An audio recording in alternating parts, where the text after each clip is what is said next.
ժամանակակից իմպլանտը պատրաստված է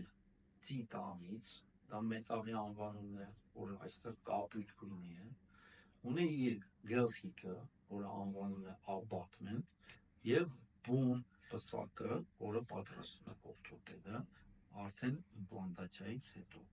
Ժամանակակից իմպլանտով վերականգնված ատամը ունի հետևյալ տեսքը։ Կարող է սա լինել զուտ մեկ ատամ, մասնավորապես օրինակ կենտրոնական ատամ, որը ինչ-ինչ պատճառներով վնասվել է, եւ մեկ հատ ատամ։ Կարող է լինել կամրջաձև կոնստրուկցիա, իմպլանտների վրա տեղադրված, այսինքն օրինակ 2 իմպլանտ, 3 կամ 4 ատամ։ Կարող է լինել ամբողջական անատամ ծնոտի վրա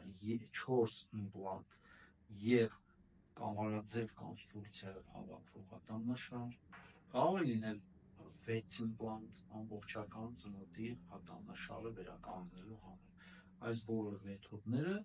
մենք կտրենք կոնսուլտացիայի ժամանակ, երբ դուք կարող եք լինել ֆացիալ կլինիկ